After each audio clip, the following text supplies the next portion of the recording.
Hello. What's going on, D? I'm good. How are you? I'm sick. You sick? What's wrong with you, Tamika? I'm sick. What's wrong with you? Everything. I think you need to. What's wrong with I'm sick. I you? don't feel good. We kind of. I mean, you know, I can tell you, you're always a trooper. It's really team no sleep. However, what's wrong with you, Tamika? I'm sick. What are you? What are you sick of? Are you sick and tired of being sick and tired, or My what's butt, going on with my you? my buttocks hurt on the left side. hmm Is that called? What is that called? Booty hurting. That's what's making you sick is your butt. Is that why you're sick? Booty hurting on the Okay. left on the left Is that side. your ailment for? Is that the extent of your ailment for today? And then I'm getting lines right here. I've been talking about them. You keep ignoring them. Look at there. Getting lines. Maybe I should get some injections. Oops. Can I do some lifts? Some. Then you're gonna look like a. Then you're gonna look like a leathery Asian lady.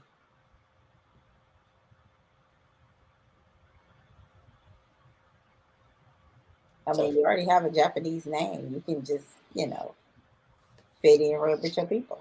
I'm saying I'm sick. What's wrong with you? The left side. And then my foot.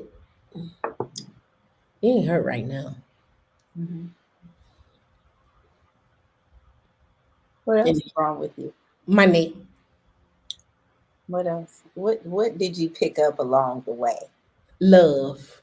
What did you pick up along the way? I picked up love and knowledge hmm and um spending time with others. hmm What did you pick up? Oh, I didn't pick up anything. Okay, well, I don't be out in these streets like that. I try to stay out these streets. oh, you see, you made me start yawning when you started talking that. That's because you're tired. Literally, you're tired. You start talking that yin yang. I'm like, You're oh tired. You Lord. need to rest your weary soul. You start talking that yin yang. My body was like, shut down. What is my yin yang? Get gibberish. Hmm. Body just shut down. It's just what it is. Did you enjoy the last session? It was great. It That's was good. great. It was action packed. A lot of info in there about the starting your journey in real estate investing, And chicken fingers. whether it be your first home or your second or your third, how some strategies to make that happen. So I think that's some good stuff. And my biggest takeaway from the last show is that you need to start somewhere. I forgot how Tim phrased it, but you got to start somewhere. Whether it's $5 or $500,000, you have to start somewhere. So definitely agree on that. What's going on, Data Christian? How you doing? Yeah, you gotta start Hey, something. Kristen, we missed you at the first show. Yeah, You would have enjoyed it. It was a lot of good info. a lot. A lot of So good info. I still have I have some things I want to go over. It's a mix between the last show and this show, but um did you are you excited about the scholarship? The Hashi Corp Scholarship, I am excited. You already know my stress, my anxiety level about Let it go. conferences. It'll be my first conference in 2, 3 years. So I'm good. I'm Just excited go to get see just everybody. go buy a Ghostbuster suit. Just what? go buy a Ghostbuster suit. I mean, I'll be flying a Ghostbusters costume. That's what I'm saying. Don't get me wrong. Like, don't I have me agree. pulling I my just pretty said with go the buy one. Ghostbuster. What does that have to do without what's left out though? What's gonna be left out? My head and my arms and stuff. No, My hand. your arms won't be left out. My hands will and my No, head. they won't. You have on Yes, it is. gloves. You have on gloves. Tamika, I'm not about to do this with you Do right you know what the Ghostbuster suit looked like? now. The brown one, Or the white one? the brown. I'm talking about I'm thinking about the good old classic brown jumpsuit Yeah. with the But belts and the your whole straps. body will be covered. The only thing that will be out will be your hands, and you gonna wear a mask. What are you talking about? Tamika, that sound hot. How's that sound hot? That sound hot. No, it does not. That sound hot. I'm No, it don't. anyway. It'll Let, be let my me first show it to you. conference in a while, so Let me show it to I you. look Look forward. at this. My This, head is still out. That's a children's costume. Your head is but still I'm out. just showing you the costume. You get some gloves and cover your head, and then you will have on a mask. The only thing people gonna see is your eyes. So what is the Ghostbuster suit gonna do for me? Protection from monkeypox. How? How is the children's costume going to protect me from the Because germs? you're gonna be covered. And if somebody touch you, they touch the suit. Your hands don't touch the suit. You got on gloves. You just that is you need to go to pull up the CDC on the monkeypox. I know it's transfer on the thing, but you not touching your body. You got gloves on. In fact, you can get the long ones too. Kirsten, don't encourage her. Go. She be acting like you be acting like you. There are not solutions. There are solutions. Did you have solutions? There are Did solutions. you wear your mask last weekend? Look at this. Look at this. You can get arm pads, boots. You can even get you a turtleneck and wear a turtleneck. Your neck will be covered.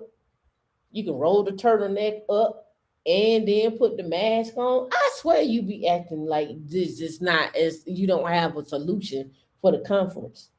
Did you wear a mask last week? You have solutions for the conference. Yes, I did. Last weekend I did. Mm-hmm. You get your Ghostbusters on. Look at that. We'll get you everything. Boom. Look. Nigga, that's a costume.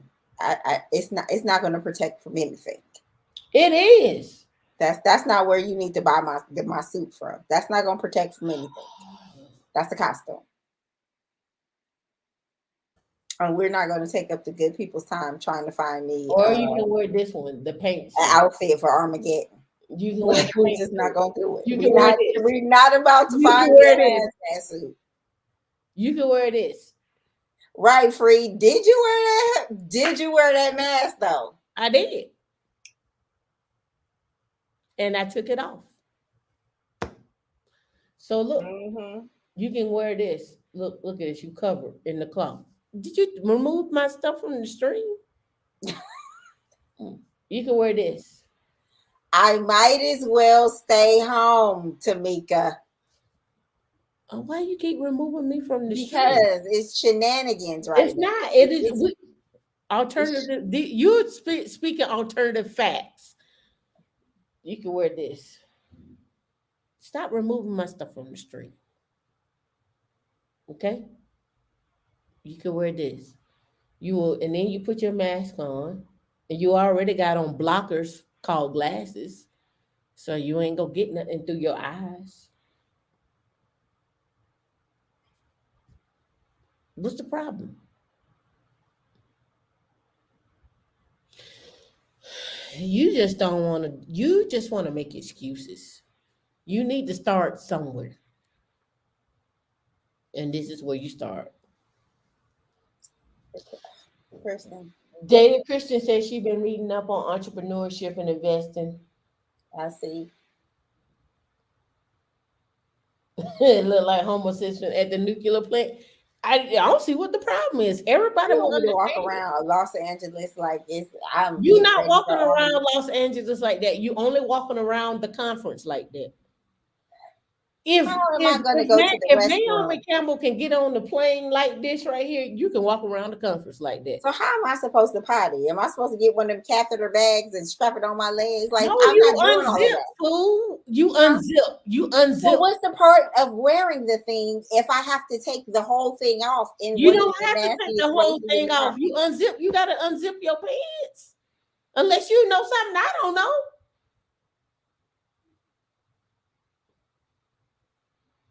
I don't know why I'm getting my pressure up. You don't want to get my pressure up. I don't know Look why. here, covered in the cloth. Everybody, thank you for coming out today. Welcome to episode 52 of Women in Linux. How we Linux. It unzips. That's how you go to the For bathroom. those that don't know, Tamika went outside and caught COVID. She has been powering through our life. Look. No, so far for your medical conditions being spread all over the world. She Yeah, your medical conditions being spread all over the world. and she is powered through. I am so glad that I haven't had to fly out to Colorado and go and rescue her from her madness. Nobody But want to believe in your power. for those who are at the meetup Wednesday, we just gonna give a hand clap for Tamika coming through for us. Like she is the epitome of Team Low Sleep, GetHerDone.com. Friend, I salute thee. I salute you. You's a soldier. If ain't nobody told you, I'm gonna give you your flowers right now. Do I They have some got it. flowers They in got it here? in blue. They got it in blue. But probably can get it in purple for women in Linux. I'm gonna find you So one. what we're gonna do now? Do you want We're a gonna have foul? a Do you word. want a We're onesie? gonna have a word Do from you want a Tamika. onesie? We can get you. Hey everybody, welcome to Women in Linux. I am Tam and Dee is in the background. And we just want to share with you some of the perks of being here on our channel. All right, so first things first, if you want to connect with us on social media, connect with us anywhere on social media at Women in Linux. If that's just too much for you, you can always come and find us on womeninlinux.org. And if that's not enough, we have even more perks where you can hit the connect button. Once you hit connect button, you put your email address in here. And once you put your email address in here, it'll connect with us in our Slack group. We have tons of resources in our Slack group. People looking for jobs, people just looking for advice, people looking for information and so forth, right? So again, this is Slack, it's not Discord. So on with using Slack, warn you, it is resource heavy. So you may need to use either the web browser or if you're on your phone, you should be fine. But if you're on your desktop, and we know most of you connect on your computer, it's easier to open it up in your web browser so it doesn't take up so much memory or so many processes and so forth. That's just an FYI. That's how I use it. Okay. And if you would like to shop with us, we still have our stuff from our 5 year stuff. Still good. We're working on more t-shirts. No, no estate, no date. We're still working on that. But again, if you want to shop and you want to get some merch, feel free to come here and get some merch. Again, if you come over here and click on all products, you'll see on all the products that we have from hoodies to masks and so forth and so on, right? And if that isn't good enough for you, you can donate. You can always donate with your time.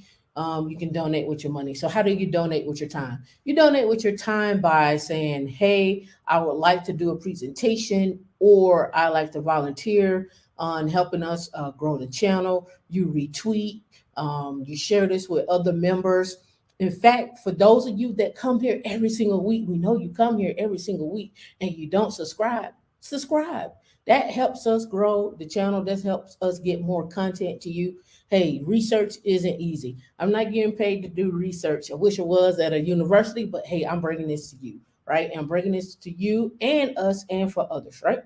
So if that doesn't work, you can always donate on PayPal by clicking the donate button.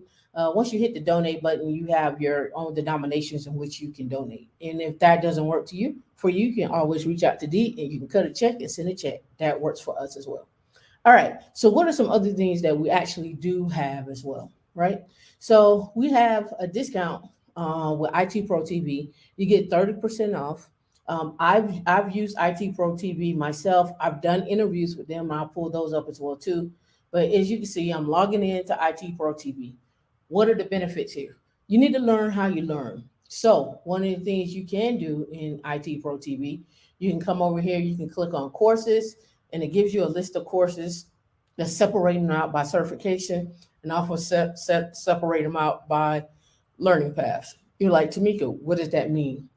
My four basic principles or my four basic foundations of skill sets that you should have is Linux. You should also have an automation tool, whether it's Terraform or Ansible.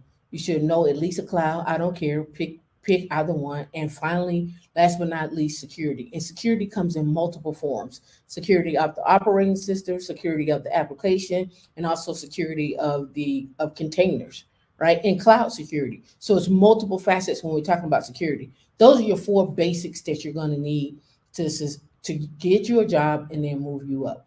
All right. And we're going to talk about our membership here in another video, but I just want to get this out to you. All right. So that's 30% off of IT Pro TV. And last but not least, our Calendly. We have set up for our Calendly.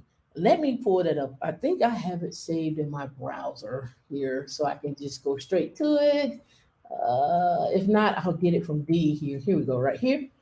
All right. So with Calendly, we have one-on-one sessions. That's where you get to talk to either me or D, and you can request either one. But where you get to talk to us in a one-on-one session, right? Interview prep. Some of you are getting ready for interviews, or you've never interviewed before. We want to prep you for an interview. Resume review. Let's go over what you have, or let's pull all your skills together. Let's get things formatted properly. Let's get everything going. And last but not least, career assessment. What is your journey? What could it look like? What could you be going through? What are your next steps? Some of you are transitioning, some of you are not, some of you are looking to transition, and some of you are just trying to figure out what is your next step.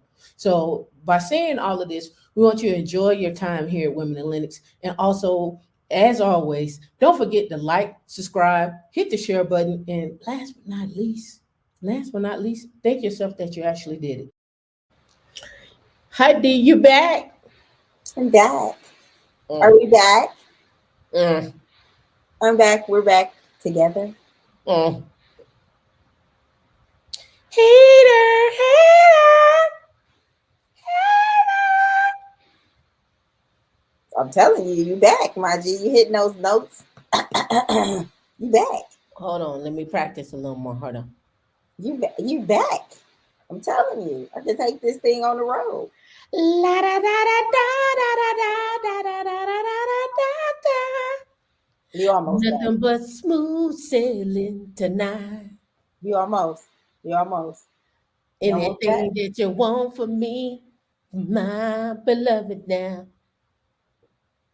You almost back, my G. Whatever. So this week, um, Mm-hmm. there's a lot of nuances, a lot of little things I wanted to discuss.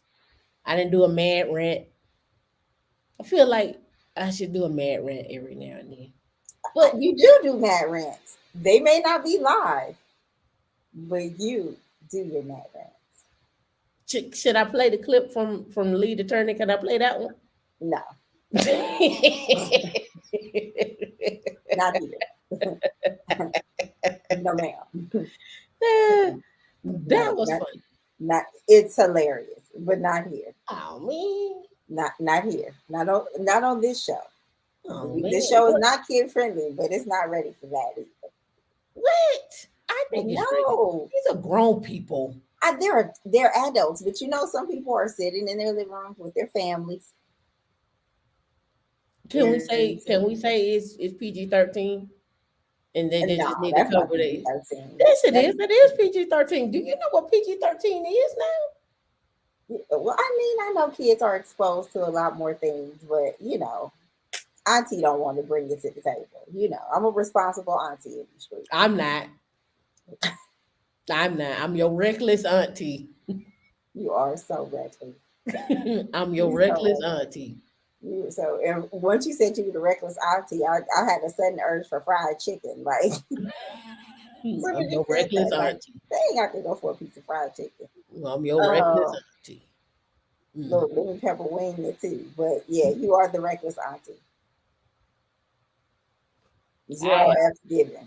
I ask all the questions the parents is scared to Oh, ask. I asked the questions, No, but you know, you be trying to be like, so tell me about oh no, what lies, what did lies, what did lies, fairy what tales, did and you fairy chicka lies. puka put chicka put That's put that's that's not my mo. No, I get to the facts. Let's get to the cut to the only you do that, Tail. I've seen you in action, and it's not to the no. You are no. That's you. you talking a good game right now, No, but no. I'm the reckless auntie. no, Anyway, you don't even let the kids walk a block. Teenagers because walk down the block. because that's too far.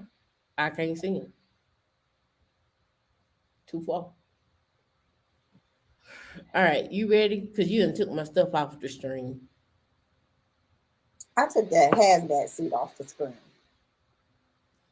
Whatever. You'll get one in the mail. It's gonna be purple with a Women in Linux logo on it. Well, I suggest you get one for the whole team because if I gotta wear a hazmat suit, the whole Why? everybody gotta wear it. Why you the only one? And You let know. it have the little snaps in the back because I'm trying to figure out how I'm gonna go to the restroom with the suit. Unzip. I'm not going to the bathroom with all the germs to unzip it and it be on the like. That's too much. You You gonna already know roll my it mom. up? That's too much. That's Oh, too much. That's too much. you ain't never. Yo, you ain't never. Oh, you don't know how to do it. Okay, I used to work on the line, and I had a paint suit just like that. What you do is you keep rolling and rolling and rolling and rolling, and then you take a little pin and you pin it down. Pin it down. Well, That's what? it. Where are these pens coming from? Are Because you gonna have all this ensemble and instructions for yeah, me when because I they have go in there? because And they have roll it down, and yeah, pin it. because they have pockets. And you have pen, and you can take the pins and tape them to and clap them to the pockets. Okay, And then well, the sleeves are long enough, and you take the sleeves as long as you're rolling it now. You take the sleeves, leave them out, then take the sleeves and roll the sleeves up and stick them in the pocket, and so that'll give you the anchor. I would have peed on myself. Or you can take it and wrap it around and then roll it down. Girls, oh gosh. All right, so back to the show. So look,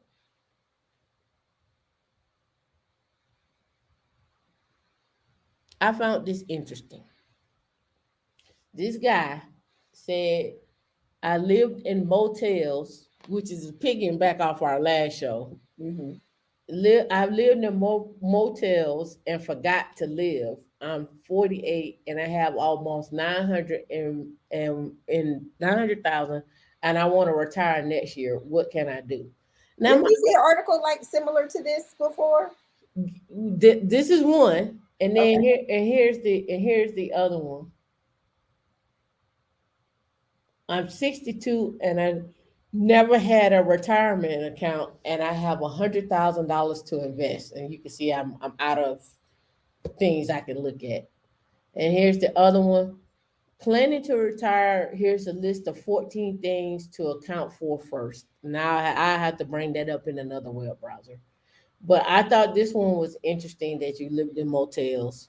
Again, going back to the investing side and so forth, what are people actually doing to make their journey through tech and retirement seamless? And what does that look like? We often talk about these tech skills, and I think the other week we talked about going to conferences. We've talked about building your tech skills. We even talked about investing in yourself, and when I say investing in yourself, I mean like investing in like maybe a plural site and so forth. So here's a number one question that I get asked all the time. I think D, you may get this question too. What do you do with someone who's 17 or 21 or 30 or 35, and they want to go to school, they want to get in tech, but should they go back to school or should they go to college? It should be the question. Should they go to college in order to achieve this goal? And this question comes up often, right? Hmm. And so, but Okay. hold on, before you answer, Okay. I want you to also think about this. What do you do with someone who may have 100,000 and say they're 47 years old, and they want to retire at 65, but they want to get in tech? What do you tell that person? How do you structure this, and how do you help someone do these things? So this is it's a multitude of things here that I'm Yeah. asking about, Yeah. but I'm also I'm gonna give my spiel real quick, just a few sentences, and then we can just kind of dive off into this. And I got some other things I want to bring up. My own personal opinion. You have to figure out who you are as a learner. If you know you can't, if you know that you can't uh, go home every night, turn the TV off, turn your phone off, and open up your laptop and hit up a terminal to learn something, because I don't care what you do in tech, you're gonna be on somebody's terminal or somebody's web browser. Whether you're a scrum master, whether you're a programmer, whether you're a sales engineer, you're gonna be studying some material somewhere in some portal, right? Um, and you need to figure out how you learn, and do you need to be structured in that learning process? Can you learn by yourself? And I want to say, when I say structured, some people are in the mindset that they need to be in a classroom, and the instructor does their thing. And then some people are okay with, hey, I got self-paced, I'm going to do my thing. And then some people are not okay with that. Some people are like, hey, I'm not okay with none of that.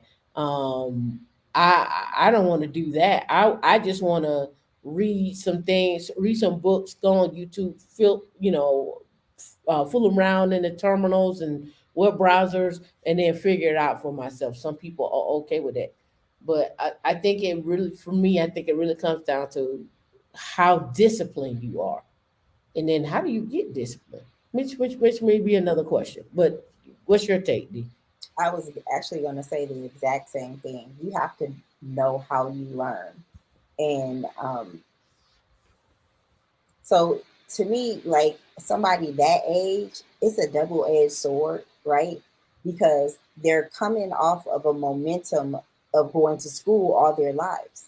So that's where they what they know, And so if you're going to school all their lives, and for most people, I could say like in their early 30s that I've come across, they already have master's degrees because they have went from high school straight to college from their master's program, and then their dilemma is getting out in the workforce and having all this education and no work experience, right? And then you have, then you might, we got a neighbor whose kid is she didn't go to college. She's working. And so it's just like my advice to her was like, well, what do you want to do? She wanted to travel. So I'm just like, well, I'm gonna need you to find you a gig where you can travel and still work so that you can start to invest. You know what I'm saying? So not knowing how knowing how you learn and who you are and what your end result is as a person. Because your end is going to basically map out your path for you. Mm. It's going to I mean, I didn't go straight to a 4-year institution after college. I decided that my route was going to be a junior college first. So those goals, what you ultimately want to do, will help map that out. Now if you're 18 years old and you've tinkered in tech, and you've had an internship and you've taken advantage of some opportunities, I think that it'd be easier for you to do some self study, and start lending yourself to getting in the workforce as in an entry level and using the resources within that job to they want to have training programs or pay for your degree in that track of upward mobility that they can do that. You know, um, when my brother graduated from high school, based on my experiences, I asked him that question. I said, "What do you want to do? If you want to be a stockbroker, let me pay for the class so that you can go take the Series 6." You know what I'm saying? Like, what do you want to do? If you want to go into real estate, let me go ahead and pay for this class so that you can get a real estate license. Like, what do you want to do? Mm. Well, here's the other piece to that is I think a lot of times money is a big issue Hmm. in terms of not necessarily like paying for college and stuff like that, but a big issue as to where do I have this money, where is it going to be best spent, Right. right? Where is it going to be best spent in getting a certification? Is it going to be best spent in going to a boot camp? Is it going to be best spent by just signing up for a 4-year degree? Is it going to be best spent by signing up and doing something like a plural site or a safari or something of that nature? And here's my other part of my recommendation is if it's something you want to do, there are many things that you can use that are minimum low cost to free. And when I say low cost to free, like if you want to go to like Hacker Rank or Exorcism and learn how to program, you can do that. If you want to go to Udemy, Coursera, Pluralsight, a Cloud Guru, edX, you can go there and learn those things, right? From minimum to low cost to free, and figure out what it is that you want to do. Like when I say figure out what you want to do, go play with it, stay in it for a week or two. Do you like it? No, move on. It doesn't cost you a thing, but time. It costs you time. But then when you figure that part out, now you need to figure out what's the game plan to gain more skills into what you want to do.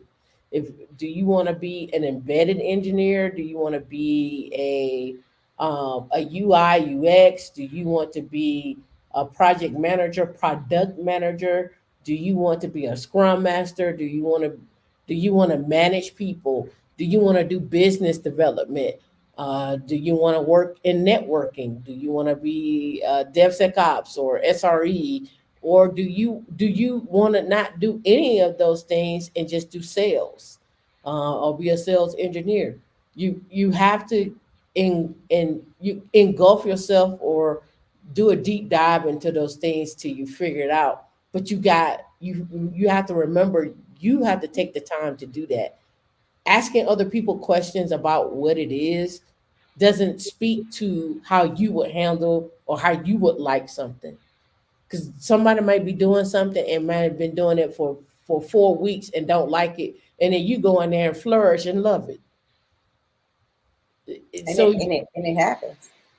you have to take the time to do some things that you want to do. Now, I do want to bring, And can I add to that really yeah, quickly? Also, depending on where you are located within the US, or if you're watching from outside of the US, what resources are available to you locally or nationally? Because, I mean, when I was going to school, it was the library, but now we have the internet. So, a lot of things that you can do virtually. What resources, what scholarships are out there to help you achieve your goals? I got, I took my 2 years and I got a scholarship. And that second half of my college, it was a full ride for that second half. What resources are locally to help you, somebody that wants to get into tech at a foundational level, an entry level, or something above that? Like, what are those things that you can tap in to be able to help you obtain your goals? Because there are programs out there to help you do those things. All right, so I want to do this. I want to showcase this video, and then Okay. we'll talk about it. We'll react to it afterwards. But let me make sure my sound is actually turned up as well too, and then make sure the sound on the video is turned up, and then we're gonna get into this. Original reporting here, and in today's original in-depth reporting on a topic we've been keeping an eye on. We've been talking about inflation, of course, and how it's affecting families' bottom line across the country. But for many, their wages are not keeping up with the rising costs of everyday necessities, everything. But some folks are taking advantage of remote schedules to increase the amount that they bring in, and we're not talking about raises. Instead, they're working multiple jobs. It's called being overemployed. NBC's Isa Gutierrez has more. The recent rise in remote work is arguably one of the largest business culture shifts since the advent of the 5-day workweek in 1932. According to a June McKinsey survey, there's now an estimated 29 million Americans opting to work remote 5 days a week. And some savvy remote workers are using the time they save commuting to get hired for more than one full-time job. They call themselves overemployed. My gross between all the companies, it kind of varies based on bonuses, but it's approximately 1.5 million depending on the year. So I figured the more jobs I had, the closer I would get to retirement. Tyler, who asked us to use an alias and alter his voice, says he's been overemployed for nearly a decade. He first started with just 2 jobs. One company was remote, so I would have to go to like the bathroom whenever I wanted to take a call for one company. But just over time, I ended up making it work. Then came the pandemic and a shift to remote work culture. The companies I was working for, they were pretty happy with my work. So I just kind of kept adding more and more jobs over time until I got to 11. Tyler shared 11 of his most recent pay stubs with NBC News for 11 separate full-time jobs. And we can confirm that each company is real. The companies he works for are based across 10 different states. I have a laptop for each company and 3 main monitors that I use. If you're not getting stressed, then definitely do not want to be overemployed because it can be very, very stressful. Overemployment has only recently come under the spotlight, but the idea isn't entirely new. This is the biggest open secret out there. Isaac, who altered his voice for this interview to conceal his identity, runs overemployed.com. It's a website that gives tips on how to juggle more than one job concurrently. He says the movement has been happening in the tech sector for years and goes back even beyond that. The whole industrial military complex built in these norms of working one job. Long before then, it wasn't just one job. When you were farming or doing carpentry, people were doing multiple jobs, surviving basically. That's the basis of the website, and why it was created was basically give other people the permission and the okay to pursue life, liberty, and happiness for themselves. For most workers, this is perfectly legal. It would depend on the worker's contract. Aaron Hatton is a sociology professor at the University of Buffalo that focuses on labor market and movements. Most employees work at will, which means that their employer can fire them for any reason at all, any time at all, except for a few legally protected reasons. But if you're a great worker and they find out you're working for another employer and they don't like it, they can let you go today. This is just one of the hurdles overemployed people face. The biggest slip up that I've had is basically I'll forget to mute one job when I am on a meeting with multiple companies. But as work culture continues to evolve, for some, the idea of going back to their normal 9 to 5 is out of the question. So I would quit every job before I go back to an office. The only thing that they should really care about is, are you doing your work? As long as you're productive, I think that's what matters the most. Isa Gutierrez, NBC News. All right. So that person had 11 remote jobs, bringing in 1.5 million a year. In our world leading, I'll say this. I'll say that 11 jobs, I wouldn't do it. I would just find 2 or 3 jobs that could pay me a minimum of 200,000 to 300,000 and keep it pushing. I'm not doing 11 remote jobs. That's a lot. But he brings in 1.5 million and has been doing it for 10 years. So you do the math on that. You full time at that is correct. So you imagine now going back to what I was asking about before. Imagine this person, living in a motel or living in a room, and all they're doing is living in a room. I wouldn't cook. I wouldn't cook. I would eat out all the time, or I eat smoothies, or I buy some veggies, or do something like a Blue Apron, or have a chef. I wouldn't be cooking. I'd just be sitting there working and collecting my checks. Yeah, because he said motel. So motels tells me like you can have a kitchenette possibly in a motel. So it gives you food options. Mm-hmm. Yeah, but yeah, just for something like that though, when you got 11 remote jobs, um, I, I really wanted to focus in on the comments because the comments were something else. I'll And blow that's this up. full-time jobs. Like I wonder what is the scope of these jobs because all those people pinging me, I can't even check all my emails that quickly. So we're gonna pull up these comments. It's 467 comments, all right. Some say and here I am struggling to find one job where I don't get anxiety and feel like quitting every morning. Right now, I'm close to accepting that I would die young, homeless, and alone. I fired my full time interview because she got paid to work 45 hours, but she only worked 20. She has two other part time jobs. I did not know it was that bad until I asked her to report to me what she is doing in every 30 minutes. I also put a GPS tracker on my car. My nanny took my son along with her to do the other two part time jobs. I'm working two jobs and considering third. I don't know. I don't know. I'm doing okay, but I could be doing better. But this would mean my social life would be completely gone. It was a lot of hater comments in here. I can A lot of imagine. people, yeah, a lot of people were like, "Why is he working 11 jobs when certain people can't find jobs?" And the new job report that just came out, right? We still got 700 jobs that are open for cybersecurity, right? But the new job report came out. There's an estimated 315 jobs that are out there for August that got added. um it's so it goes on and on and on. Right here, this is such a disservice to honest hard working remote tech workers. This is also extremely rare, maybe in a few mismanaged large government contracting companies, but nearly impossible to get away with it for long. And most companies, tech workers don't get paid high salaries for nothing, believe me. So again, like I say, there was a lot of hater comments in there. I don't understand why people would be mad at somebody working two jobs or three jobs or what That's have their you. business. That's their business.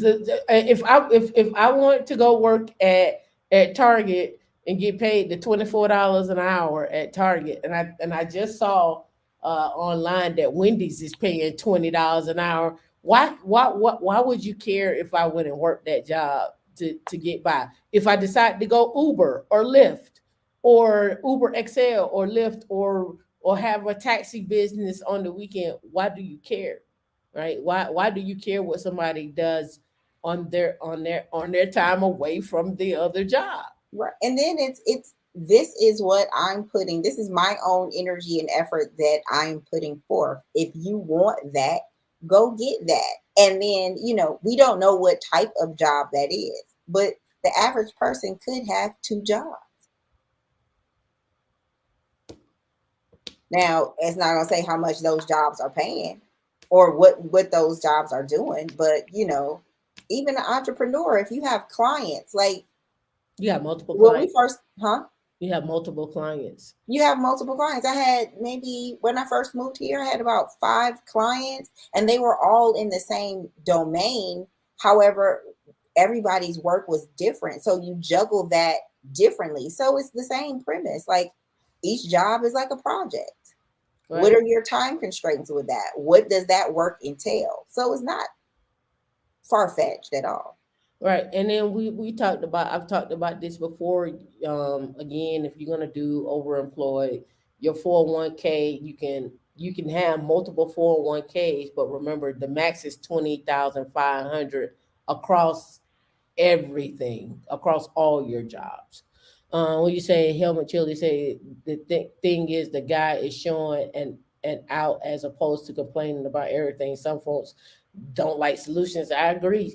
Some people don't like solutions. Some people don't like to talk about like how you can get how you can make that money work. Again, he's taking his skills, he's treating himself as a business, and he's just making more money based upon the skills that he has.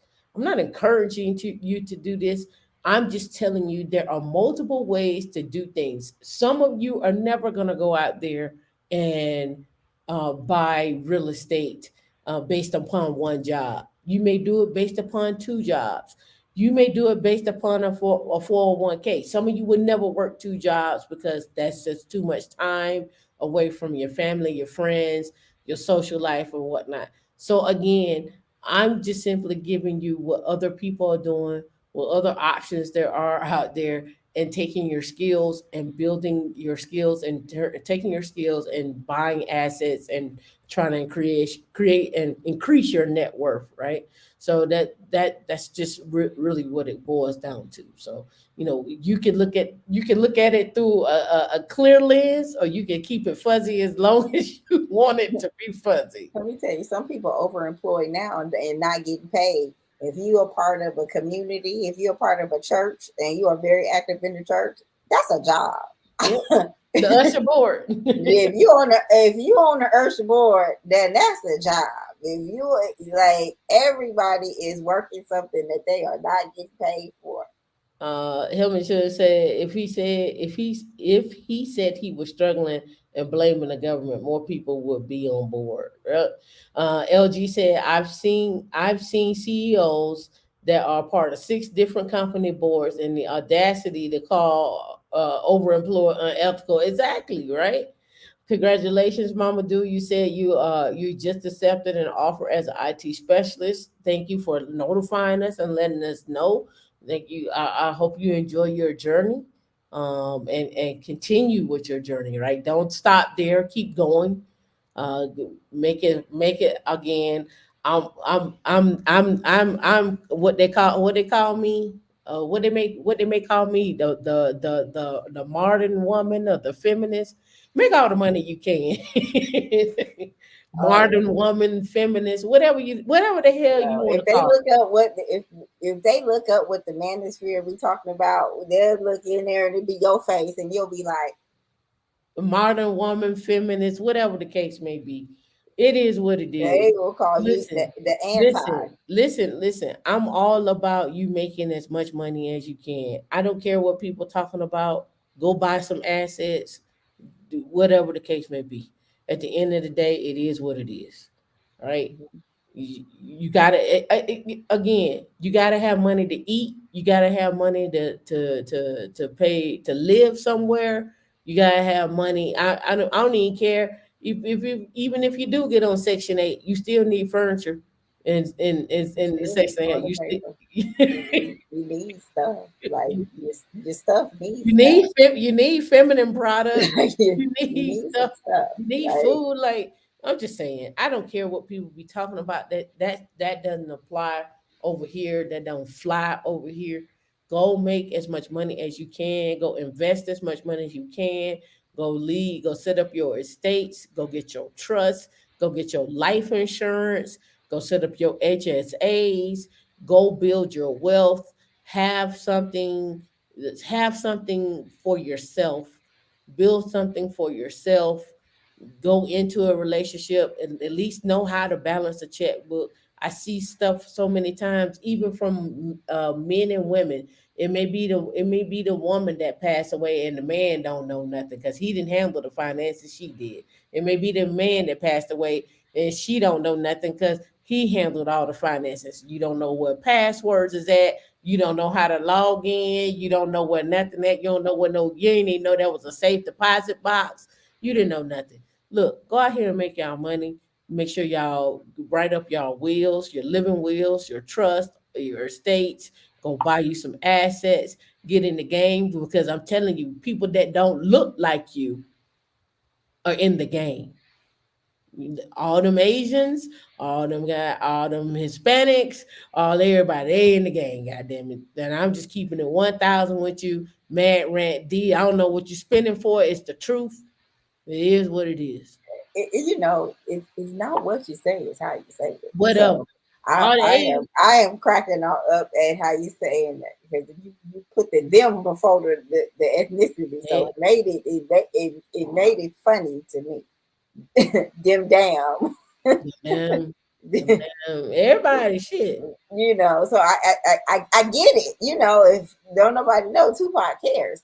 So I definitely get it. But start with something. Like, don't wait till you have this and that. Like, time is your friend at this point in the game. So the sooner you do it, the sooner you can start getting those compound interest and all that another stuff. thing, and another thing. While it's on my mind, I was actually talking to one of my finance managers, because this the other lie that gets floated out here about people going to buy cars. And I got into plenty of arguments with people. They like, the wealthy don't take their money and go buy cars. Or hold on, they take their money and they go buy the car, but they don't finance. Listen, listen.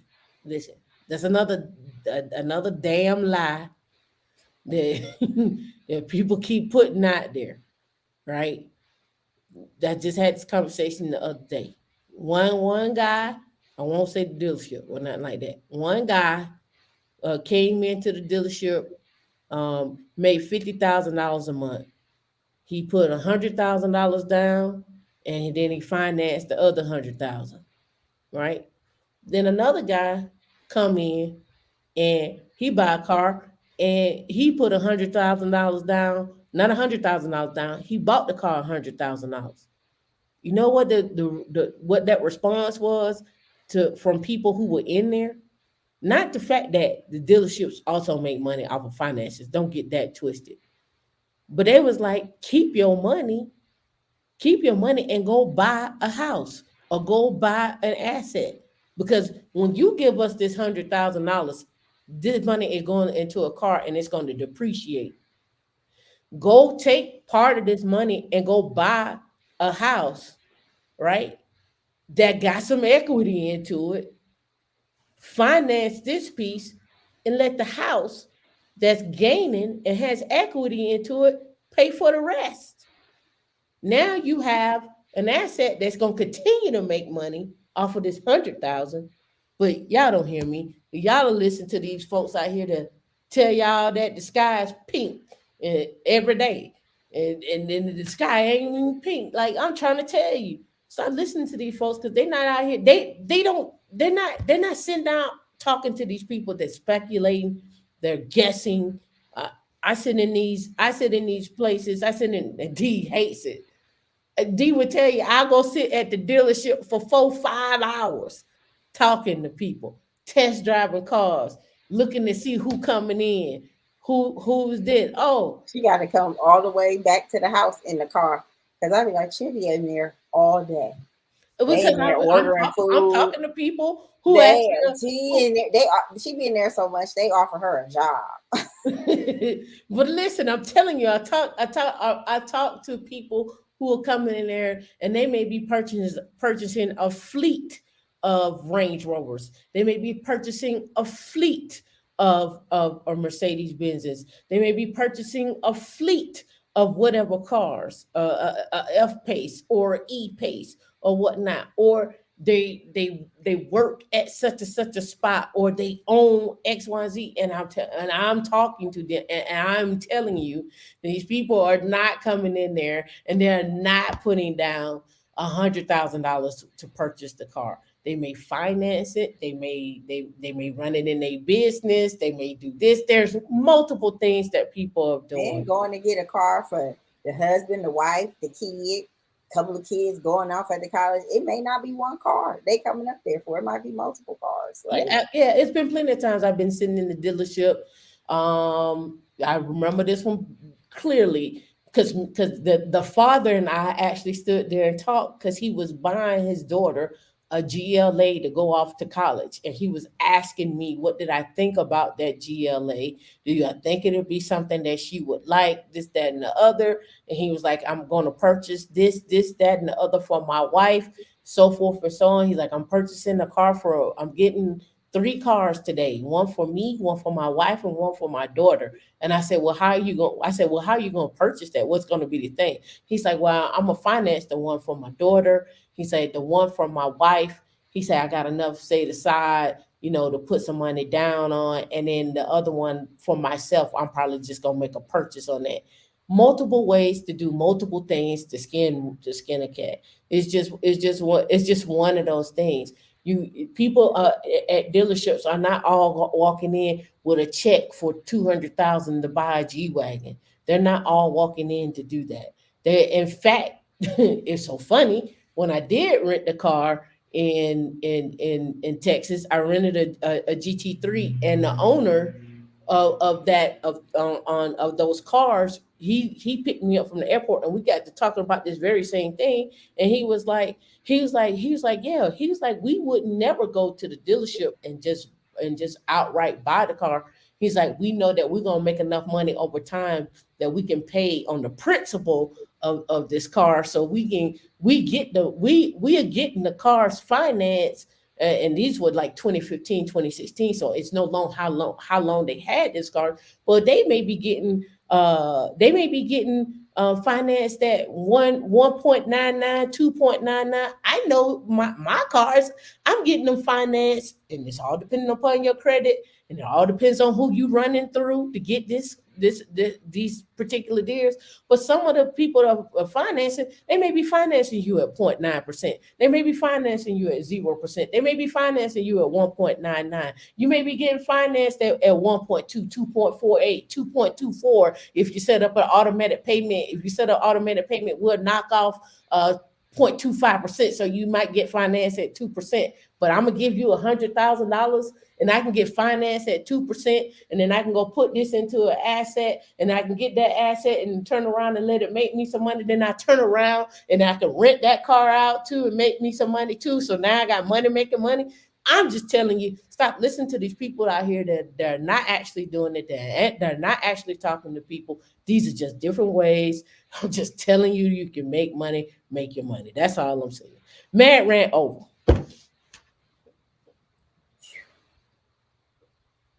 Mad rant over. I'm just telling you.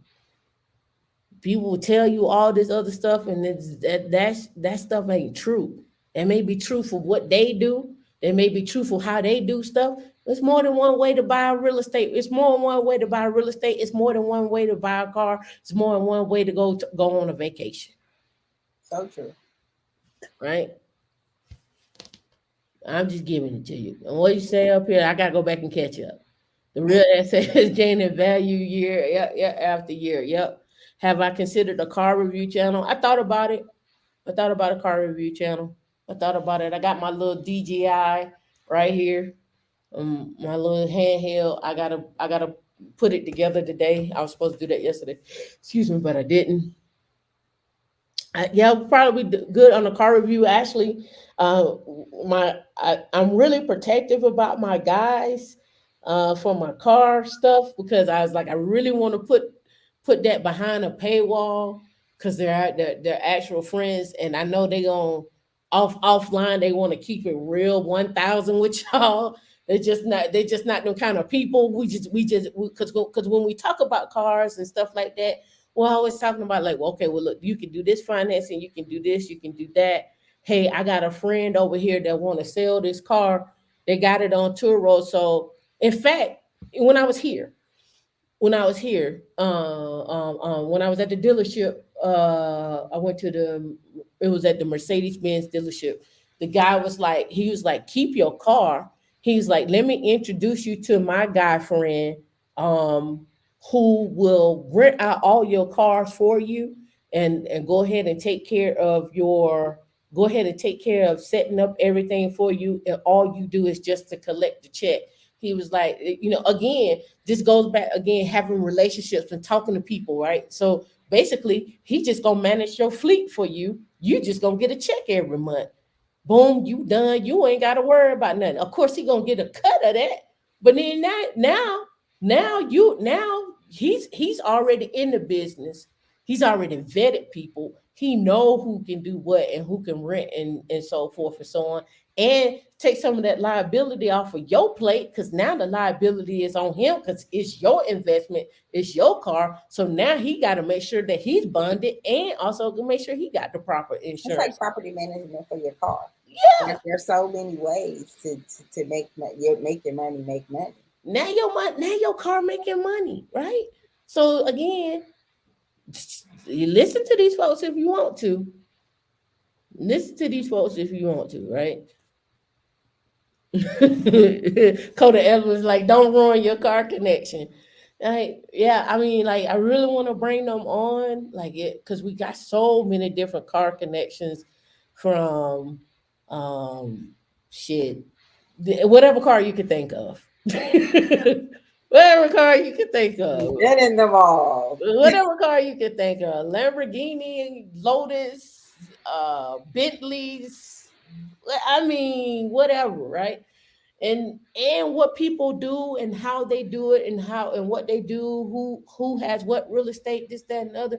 But then again, you get on these lines and get online and start listening to these people, and these people don't be talking about, they're not telling the truth. They're not telling the truth. They're not telling you what that, oh yeah, you can go get a G-Wagon and put it in your business name, but then they're not telling you that you got to be the guarantor of the loan. They're not telling you that it's still gonna show up on your credit. It's still gonna go against your DTI because it's on your credit, right? You like people not telling you the truth about that. Oh no, you can go get the car in the business name. You can go get a car in the business name. You can use it as a tax write-off later on, but it still goes against it's still sitting on there against you on your DTI. So now you looking at it and you got to say, well, if I want to go get this house, I don't want to use that against me, have that used against me. So you got to play the numbers game. The numbers game is buy the asset first, the house that's going to produce the income that you want. And then once you get into that and you get that producing the way you want to, then go buy that car that you want to have in the business name. Keep those things separate, right? In two separate businesses, the house and then the car. And then once you have those two things separate, now you can use this freely. You can even do luxury rentals where now you got a house and then you got a car that you say, hey, you want to rent that car out. Now it's a luxury rental. Now, so now you got two businesses. You got two tax write-offs. You can film from that. You then have that business for that house, and now that money is making money. All right, let's get into this video.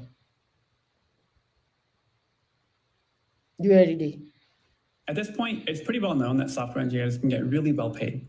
In this video, I want to explain how that is and how you can benefit. The total compensation for a good software engineer can be north of $500,000 a year. I worked at Meta for 4.5 years before I quit to start Taro, but I can tell you on my team, there were actually quite a few people who had that level of compensation, $500K a year or more. For US-based tech companies, there are 4 primary components to your compensation: your base salary, your signing bonus, performance bonus, and equity.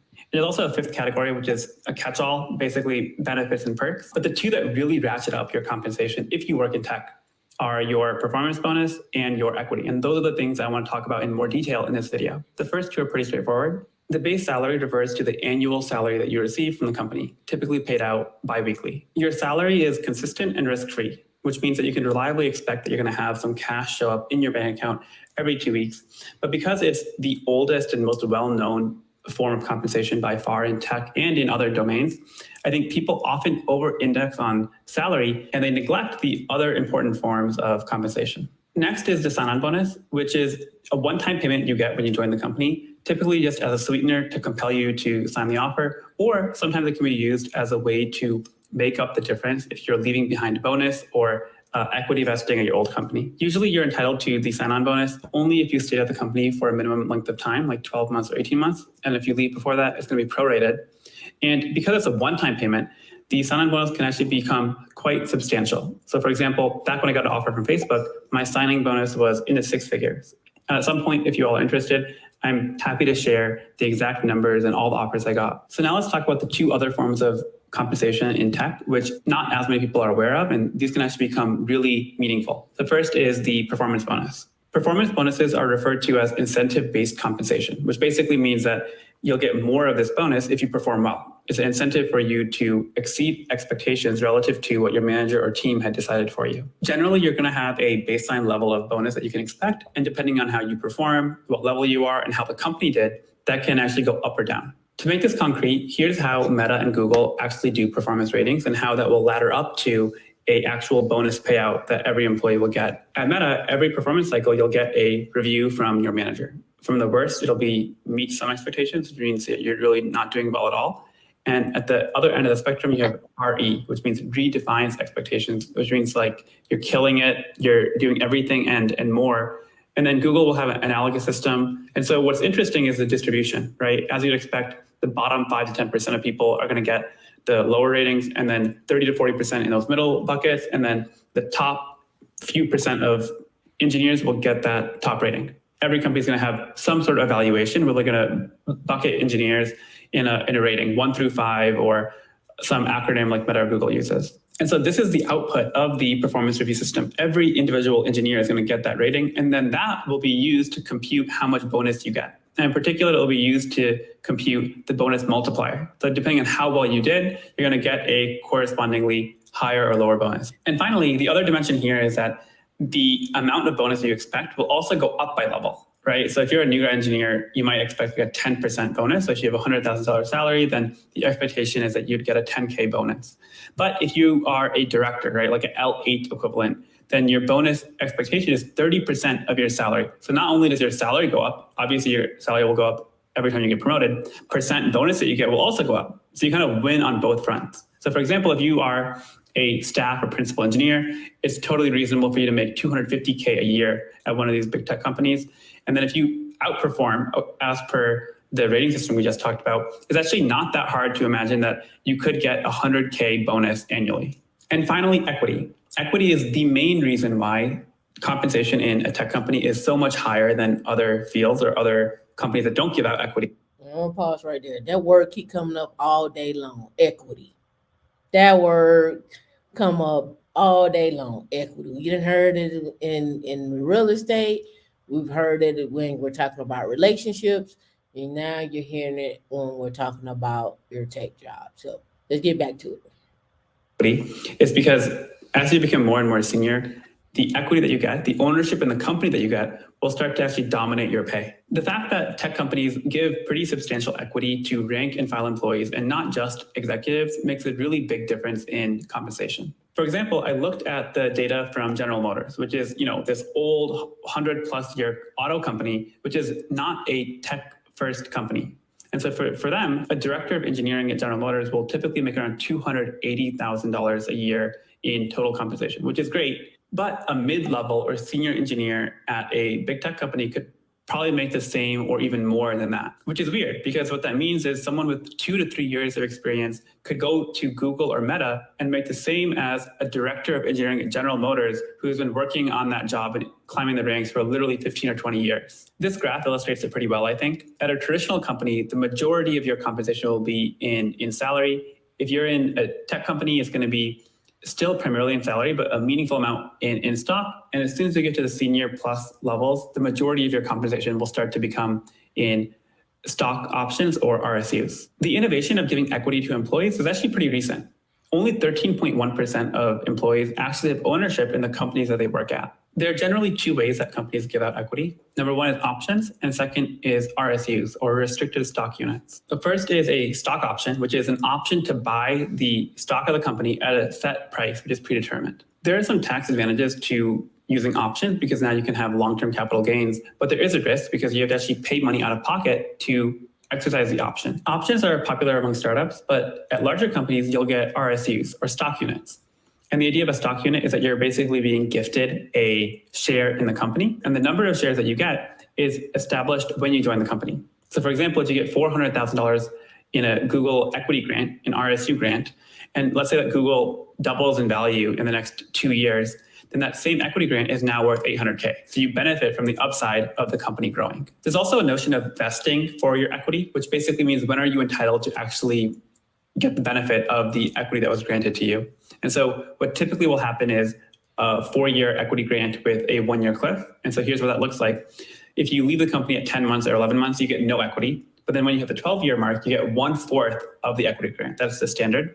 And then every month or every quarter thereafter, you will get either 1/16 or 1/48 of the grant up until the 4-year mark. Going back to the Google example, if someone told me that they had a $400,000 equity grant, then most people would expect that that meant in year 1, they would unlock 100K of that. And then in subsequent years, 100K up until year 4. Some companies will have backdated vesting, which means that you might have 10, 10, 40, 40 as the vesting schedule, but it really depends on the company. And usually 25% each year is the standard. And finally, one more note about equity, which I think lower paying companies might also use, is something called the ESPP, Employee Stock Purchase Plan.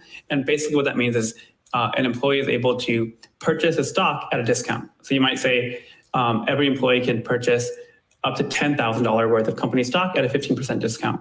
And so you basically get $1,500 of free value if you're willing to put in 10K of your own money into the stock. I found that any company that offers a stock purchase plan is not going to be paying top of market. The equity is a really big deal for tech employees because I think it has made a huge difference in how much we all take home. There's actually a really interesting lawsuit that many of the tech workers filed in 2014 about how Steve Jobs at Apple and Eric Schmidt at Google and Paul Adelini at Intel agreed to keep compensation artificially low for these employees. What really changed was actually Facebook. So Facebook came onto the scene in 2005 and it grew rapidly, had a ton of hype, ton of VC backing and a ton of money. And so Mark Zuckerberg basically came in and said, hey, I don't want to play by these rules. I'm going to poach whoever I want and I'll pay them top of market. I'll pay them significantly more than what they are getting at these big established companies. And so starting in the early 2010s, you really started to see the beginnings of bidding wars for really talented engineers at these top companies. And so I really do think that Mark Zuckerberg actually had a pretty huge impact on raising the average compensation for engineers in Silicon Valley. Compensation isn't the most important thing in the world, of course, but I do think it's important to at least have the awareness of how pay works in tech as you are evaluating a job or a career decision. Neville Ravikant has a saying that money doesn't buy happiness, but it does give you freedom. And I think a big thing about having a well-paying job is that it gives you optionality. So you have the potential to explore a bunch of different things and you have a lot more opportunity to find happiness that way. I hope that was interesting and you learned a bit more about how compensation can get so high at these top tech companies. If you're interested in a high context community for tech career discussions, join the app that I'm building called Taro. Join taro.com. I'll leave a link for it in the description. Thanks for watching and I'll see you in the next one. There you have it. Said a word. And I also put in the chat, I put in a link for support levels. If people are not, he mentioned L1, L2, L3, and he went up the ladder. I want to put a link in the chat so that you guys can look at those IT support levels. Yeah, they can go to levels FY and they have what these things mean. Yeah, my screen is still up there. So here on levels, let's see, somebody just posted 15 minutes ago. There's Samsara. Let's see. Let's look at all the latest ones. Oh, I need to log in. Hold on. Let me log in. I got to figure out which one it is that I log in with. Let me see. I think I log in with this one. I think I may log in with this. If not, I'll have to come back out. All right, hold on. Let me go back. I'm glad you still have those plasma symptoms. Yes. So Yes, you too can have a hazmat suit, Dion. All right, so on levels FYI, they talk about, see here, the E3, the E4, E5, E6, and L3, L4, L5, L6. Like that's what they're talking about here. But they're showing you that these compensations, and let me blow this up because it looks a little blurry. All right. So here you could be at a base salary right here. Here's the green is the base, right? So that base may be somewhere around 315, but you may have stocks around 1.2 million, and you may get a bonus of like 86,000, right?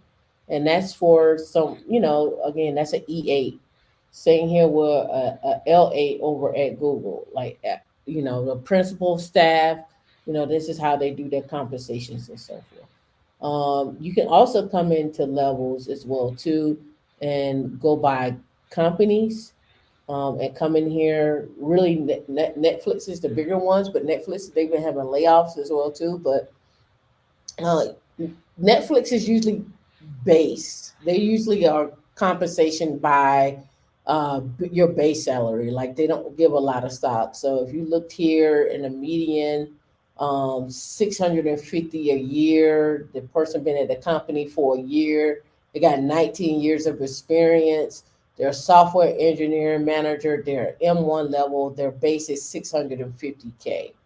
All right. And so they'll break it down 710K for 18, total experience of 18 years, 2 years at the company, 17 years of experience, 8 years at the company, for 800K, right? And so that's how they do theirs. But if you go back over here and you start looking at some of the breakdowns of some of these and stuff like that, you'll see how they break their stuff down. And then there's also blind as well too, where you can look at blind, and blind talks about the interview process or what people went through and so forth and so on, right? So you know you can get in here and actually start looking. Let me see, salary and negotiation, get paid, not played. Every offer is negotiable. A team of recruiters have negotiated thousands of offers and regularly increase offers by 30K. And then they talk about how they do it, book a call, so forth. $650 for booking your time, I guess. And I wonder if that's 30 minutes or so, right? So again, these tools are out here. You don't have to sit up here and worry about whether or not you're getting what you're supposed to be getting. You can find these things out before they even start. So here's latest one: Roblox, Stripe, Netflix, Lyft, and these are again typically 0 to 2 years experience and so forth, and that's what they're talking about here. And that's an entry level. And again, people will say, well, it depends on where you live at. Well, it does in some cases. In some cases, it depends on if the job is remote or not. I've shared my compensation packages that I've gotten over the years with some of you on my meetup. I've shared that on here as well too. What a sign-on bonus could look like, getting school paid for. Some people have gotten houses. Was able to have them pay for the down payment for a house. Some people have had their house sold and then help them move. It depends. Depends on you. Depends on how aggressive you want to be. Again, you got to remember your best power. The most power you're gonna ever have in a company is the day that you say yes, and the day that you start negotiating, and the day that you start looking at what that particular offer is saying.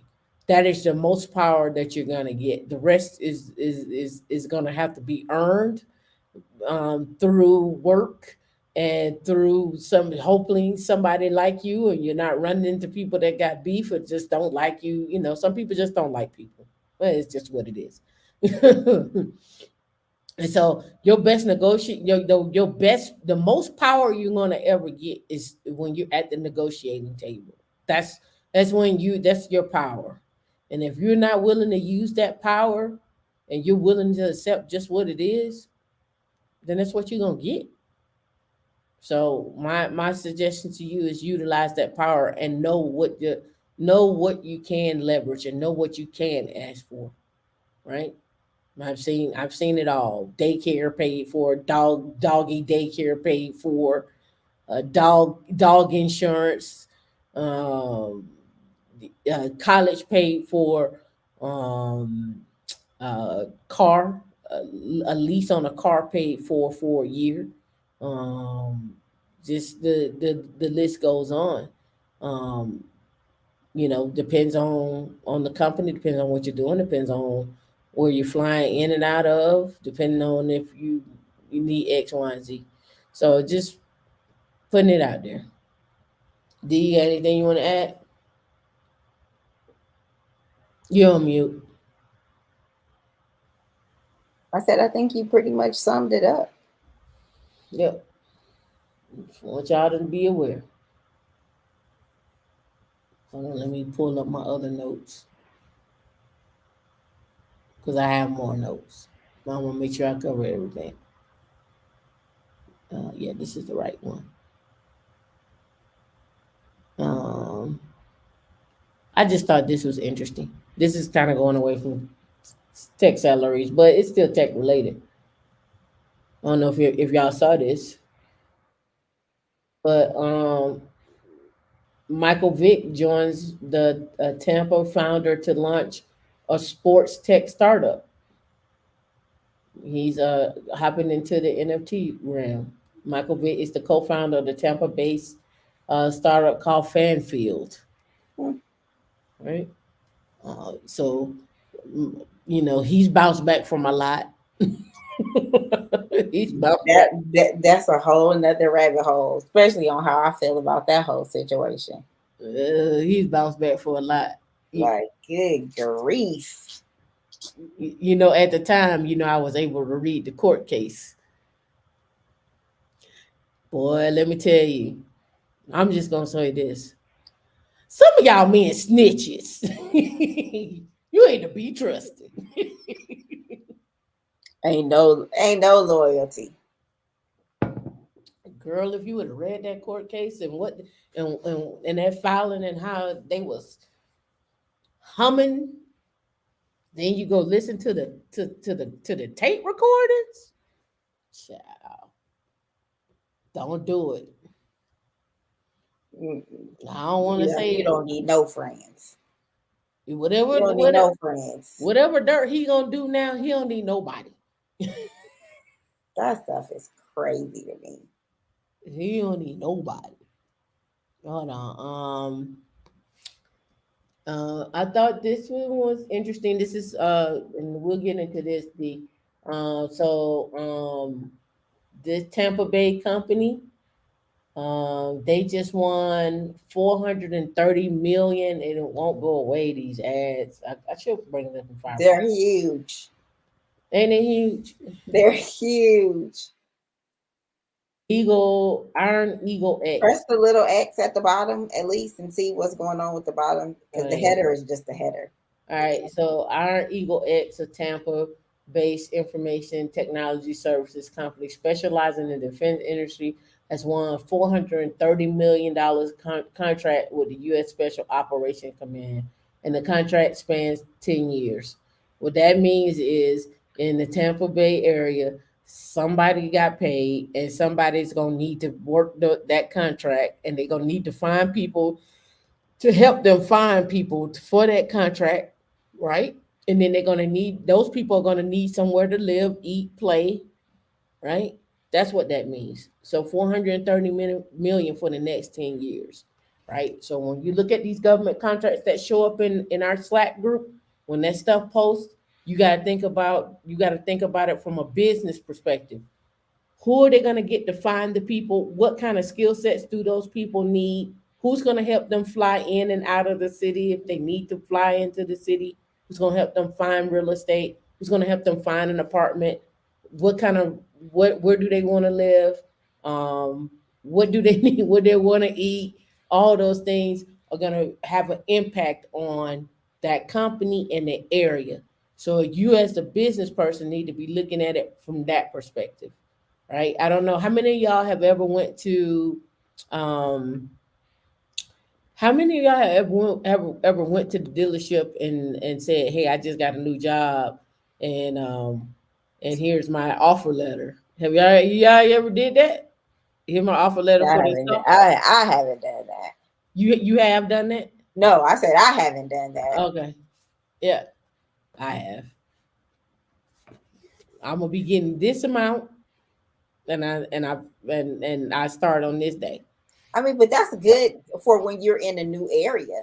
You know what I'm Mm-hmm. saying? Like this is because part of that is your ability to pay back the loan. And if you're Mm-hmm. new to the area, and say for instance you have a gap in employment because you have left one job and have taken a month or two to get ready to start a new job, and say it's 90 days, that's a long gap when it comes to your financial documents. So that document, that offer letter fills in that gap, and And you can explain that gap away, like, hey, I got a new job, I took some time to de-stress, this job went from this city and state to this city and state, I moved and I came and got settled, I needed to do this and now I'm here and this is what I have.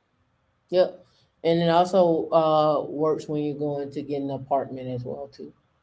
Apartments do take that as well too. Now I went to apartments because I usually get like when I was renting, I usually get it like an owner. Like I'll rent a condo or something where I'm renting from the owner directly. And I have come with my, so people wouldn't be pulling my credit report. I would come with my tri-merge credit report and willing to have a conversation because I was an entrepreneur about what was going on and why. And I would call them like, hey, this is what I have. Is this something that you're willing to do? And that conversation always communicates fiscal responsibility. Like this is my credit report. This is what's going on. This is what I'm doing. This is what I'm willing to pay. And what does that look like for you? Mm-hmm. You can do that too in an apartment as well too. So it's a reason why you can have a W-2 job. They're verified, but again, all right. So DigitalOcean, we use DigitalOcean, is making Shout an out to acquisition, DigitalOcean. huh? Shout out to DigitalOcean. Yeah, DigitalOcean is buying a cloud hosting company for $350 million, and the company is called Cloudways. Many small businesses need help managing tech infrastructure, so the deal could help with onboarding. The cloud industry is headed higher for a foreseeable future, and DigitalOcean could be a big winner. So that was almost like a hosting move for them for small businesses, like to onboard small businesses. They probably are gaining their ticketing system, what they're using, the people, and so forth. Instead of going out and trying to build it themselves, they just acquire hire. I just acquire a company and I bring them into the fold, and then I keep pushing. And now they already have things set in place. They probably already have some certain compliance rules set in place. They just come in and oversee, manage it, tweak it a little bit, grow it out some, right? What that growth looks like. Now, what we would hope is the company Cloudways was employee stock on, so the employees could got the compensation off based off of that, right? That's what you. That's really what you. That's really what you want when he was talking about in that video ESPP, employee stock purchase plan, right? That's really what you want. That's where people really make their money at is in the ESPP. That's really when you make your money, right? It ain't just about the IPO. It's about the company that you own part of the company is an employee stock purchase plan. So when they go to sell, they may sell at, on a private sale, they may sell at $100 a share, but you got 15,000 shares, right? Right. And it's also changed whether, the company gets acquired before you're able to cash in those stocks. If you got common stocks, what that transfer looks like, what that buyout looks like at that time. Like all of these things are they're important. Mm-hmm. Now, here's another one that I thought was interesting. So, investment banking. So, I had a lot of stuff on here about investment banking because these investment banking jobs and compensation stuff has been coming up a lot lately. Now, I may save it for next week, but I'm talking about it now, so I'll probably pull it up. So September the 6th, employees of Goldman Sachs will be allowed to enter the office regardless of the vaccination and will no longer be required to test for COVID-19 or wear a mask. So if you are looking for a job at Goldman Sachs, they are not requiring you to get the actual the actual shot, and they're also not requiring you to wear a mask, right? Well, we're not requiring you to test for COVID-19 or wear a mask. So they want you back in the office, basically. That's really what they were saying there. But let me pull up this thing here. It was a Goldman Sachs thing. Do I have it on here? No, I don't. Because Goldman Sachs, JP Chase Morgan are going on an investment banking hiring spree, and they have these games that they play to see who's going to get hired for 2024 on the investment banking side, and they're interviewing now on this. Oh God, I didn't save it. Oh man, I didn't save it. Let me look at my other notes. I might have saved it. Hold on.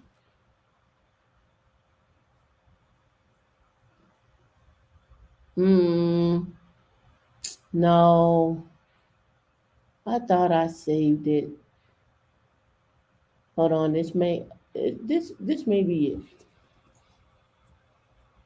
Let me look. No, this is the one about the bankers feeling underpaid at 300,000. 25-year-old bankers feeling underpaid at 300,000. Why are they sad? Why are the children sad? I love that photo. Yeah, Why right. are the children sad? Why are the children having a tantrum? Yeah. It's some of them like they say Goldman Sachs Junior feel hard done by the 320K 3 years in. Juniors at the likes of USBS, Deutsche Bank are presumably even more miffed. Meanwhile, Morgan Stanley analysts who've been complaining about low bonuses looking for vindicated by liquidities figures, right? They look, and then here they give the compensations here. Yeah, the compensations here. Analyst one, looks like a range from 135 to 205. But then look at analyst three, 270, 385. And then when you start looking over here, and this has got cut off. I gotta bring it back down so because it got cut off over there. Oh, it's still cut off. So it must be a scroll. There you go. VP 1708, Associate 3, 300, 400. Like that's what the numbers are looking like, right? And I'm bringing you these numbers, and yeah, I'm bringing you these numbers so you all can look at these companies. And you may not want to go into tech. You may want to go. You may want to do finance, or you may want to do tech and finance, right? You may want to do fintech, right? Yeah, I'm doing tech in a finance company. Like that's what. There's so many avenues. Like tech is in every industry, and Right. We talk about getting your foot in the door and blooming where you're planted. Like if you are fully employed right now, like, and you want to get into tech, don't think of yourself as a entry level person. See what type of tech jobs that they have at your job right now, where you are at, and see what can your manager do, or what type of opportunities do they have for you to make those moves. Like Right. when is the last time you looked at your company's learning portal? When is Mhm. the last time you looked at a company event or talked to a hiring person? When is the last time you had a one-on-one with your manager about what your goals were and where you wanted to move and where you saw yourself? Mhm. And it's not like you're leaving the company. You just want to move to a different position. It's okay to have different interests. They change over time. Yep. So here's a TikTok star leaves Goldman Sachs for better perks and better pay. And she has a little video about it. And it says Goldman Sachs analyst was popular with TikTok channel has left the bank for a buy side job, and where she says she will earn more money and will get a chance to work from home. And she got a video here. You got it on screen, Deba? Oh no, I don't. I was doing the link. Hold on. Hmm. Okay, so here it is, why I left my job on Wall Street. Okay, so to be fair, like I said, I did finish my 2-year contract, so I made it till the end of my analyst program, and I had the option of staying or moving on to something new, and I chose to move on to something new. My new role is actually at a private equity firm where I'm still going to be doing legal work, still doing a very similar role, just at a company that has a few better perks. Okay, so first and foremost, my new job is hybrid permanently, like forever. Okay, and that was a really big thing for me because it's like my old job was pushing towards 5 days a week. They took away all our free food. They took away like free gym membership. They took away like all the benefits. And it was kind of like I'm at work 5 days a week. It was like very much pre-pandemic, but keep in mind, I started my job during the pandemic. So I don't even know what it was like to work 5 days a week. And after I got a taste of what hybrid could be like, it just made the most sense to me. And my thing was really just like, if it's going to be 5 days a week in office, at least give us free food, or like at least give us like some perks like that would make us want to be there 5 days a week. And that just wasn't happening. But again, that's like Wall Street culture, So just wasn't for me. And then versus my new job literally has like August, the month of August was work from anywhere. Like you're encouraged to work from anywhere in the world for the month of August. Like what? And they're like, go enjoy your life. Take your laptop that we're going to provide you. Go into the world. So, and like we have Christmas break at the end of the year. Like the entire company is closed the last week of the year for Christmas vacation. Like what? Okay, so that was number one. Hybrid versus 5 times a week. Hybrid was calling my name, number one. And then reason number two, short and sweet, more money. They're paying me more. Like I found things that were gonna pay more. So that's self-explanatory. And then number three, I was just ready for something new. I feel like after 2 years doing the same type of work at the same company, I don't know, it's kind of boring almost. I love my team, I love the people, but like a lot of people were quitting. So it's like I lost 2 managers during my time there. A lot of like my coworkers, like the other analysts have rolled off, either went to law school or changed roles. So it was kind of like, felt like a lone soldier almost. So it was felt like it was time to just try something new at a new company, new people. And yeah, so folks, that's that. That's why I left Wall Street. Better work environment, more flexibility, more money, and it just felt like it was time for something new. But I'm still in finance. I'm still doing legal. The law school's still in the future. Like not much is changing, except I'll probably have more money and I'll probably be happier and I'll probably make more content. So I think it's a win-win situation over here. And I'm so excited for what's to come. Stay tuned. Now, what I have not done, this is why I got to go back and do it, see how much money she makes on TikTok. I think she is one of the ones that is pulling in some millions on TikTok, plus doing the Wall Street thing as well too. So I need to go back and check that out. Definitely interesting follow up. But Yep. you said that Gen Z got it made. Like every generation paves the way for the next generation. I've been helping my goddaughter, who's going to be a senior in high school, look at scholarships. First of all, I told her, even though she is like an A+ student, that this journey should have started last year. And after we came up with a game plan and our spreadsheet and stuff, she was like, this should have started in middle school. And this is her 17-year-old brain, like, this is a lot. And I said, now just imagine me having to go to the library to look at books or buy scholarship books. And then, like, in California, we had the PACT office where they would help you find scholarships. You had to make an appointment to go to the PACT office. You made an appointment in advance. And then if you got it after school, you had to catch the bus there to the office to make your appointment. Like, like, got it made. But also, there are negative sides to that, because there is an entitlement and there is something's missing when it comes to the grit and knowing the value of work and being able to do it and build it on your own. It is definitely different. Is definitely different, and I can see that because things have been made in some respects too easy, where you think it's just that easy. Like, you don't see what's below the shiny object. You don't see all of the work, the roots that went into this shiny object. So Yeah, and I also think, like I say, every generation is gonna get quicker and quicker. The amount of time it takes to get to 100,000, 200,000 is gonna come quicker and quicker and quicker and quicker. It's to the point now where 100,000, 200,000 is just one of them things. Just like, okay, yeah, that's great, right? It's one of them things, especially if you're working at a Facebook, Google, Amazon or what have you. You just be looking like, oh, okay, yeah, okay, cool. That's what it is, right?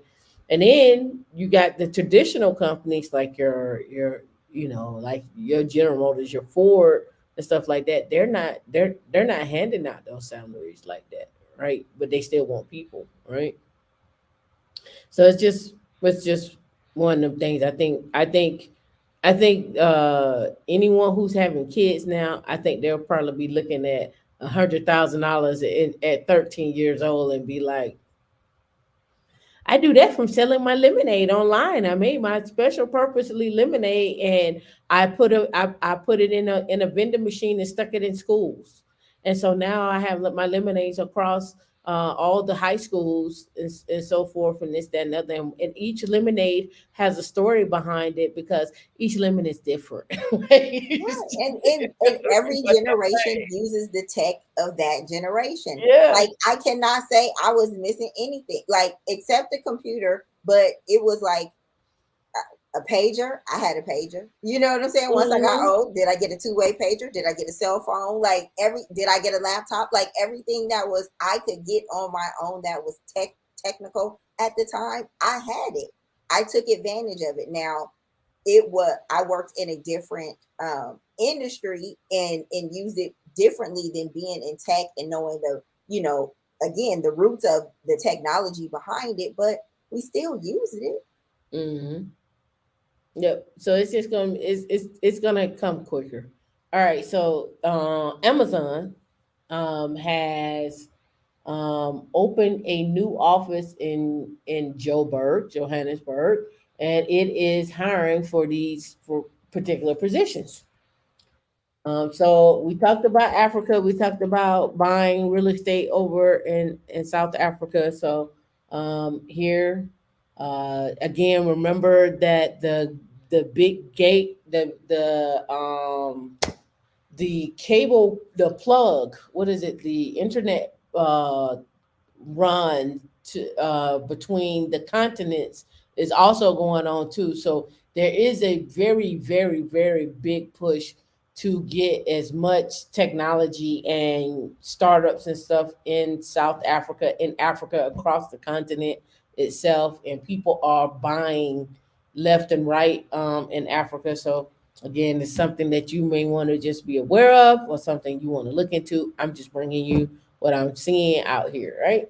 So it says Amazon first established its presence in South Africa in Cape Town in 2004. In 2017, The global network expanded to Africa through AWS Direct Connect, and in 2018 launched AWS CloudFront locations in Johannesburg and Cape Town. In 2020, Amazon further reinforced its commitment to Africa when it launched its Africa Cape Town region, the first AWS infrastructure region in South Africa.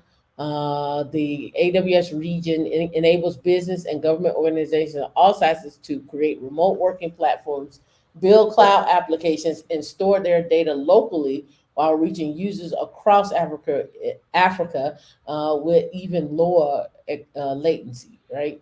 And so they got 241 jobs in South Africa, 32 which are in Joburg. They include cloud application architect, senior software developer. Let me blow that up. Let me blow that right down because it went away. Where'd it go? Okay, here we go. Lead representative, AWS head of education sales, full stack, AWS partner development, territory manager, partner trainers, solution architects, senior consultants, people to work in the public sector as well too. I would not be surprised if they had internships. I would not be surprised if they had some training that they're willing to do and also go there. So if you want to work at Amazon and you want to live in Africa, you could possibly go work for Amazon and live in Africa. And you could probably also work across the continent as well too. They do have other locations and stuff, right? So just giving you just a different mindset, a different play here today, so you can see what's going on. Engineering cannabis, you said big data in finance is huge, from quants predicting stock markets using time series or numerical analysis. Yes, I posted that job from DeFi that was paying $2 million for those quants. Oh yeah, Evelyn.